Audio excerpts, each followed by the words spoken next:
Bonjour, chers amis. Je m'appelle Magic Jack. Ensemble, nous allons explorer des domaines aussi vastes qu'intrigants, parler de sujets aussi sulfureux que corrosifs, aborder des thèmes qui divisent, mais aussi qui rapprochent, avec toujours cette même volonté d'apprendre, de découvrir, de partager et d'évoluer. Bienvenue dans la Minute Sapiens.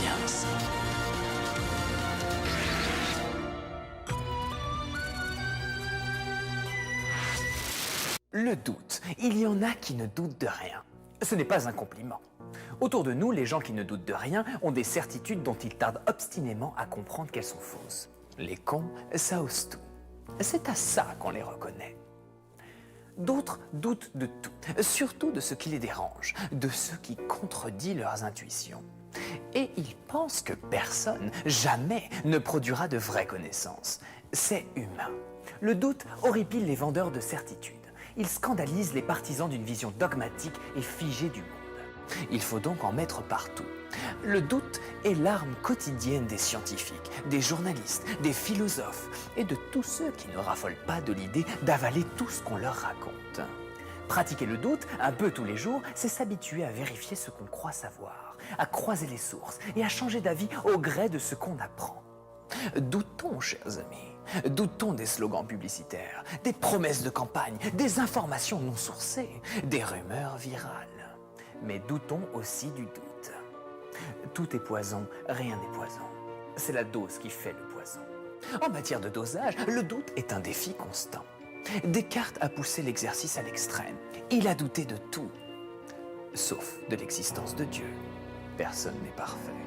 De ses perceptions, de la réalité du monde physique, de ses facultés, mais par la vertu même de son questionnement, il a conclu « Je pense, donc je suis ».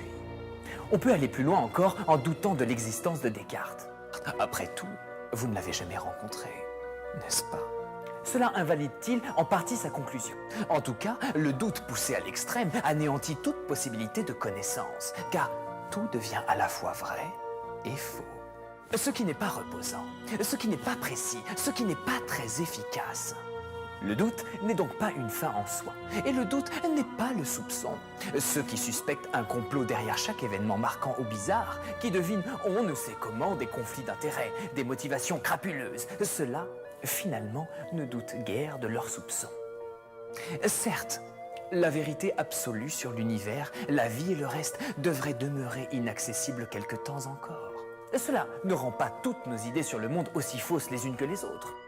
On ne peut en conclure que tous les avis se valent, que les spécialistes n'ont rien à nous apprendre, que le travail ne sert à rien et qu'il suffit de donner notre opinion pour mériter qu'on réécrive les équations de la physique si elles nous gênent aux entournures.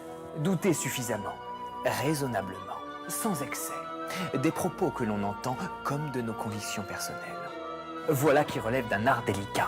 Et comme tous les arts, le talent n'est rien sans la pratique. La discipline est au moins un petit peu de méthode. Prenez le temps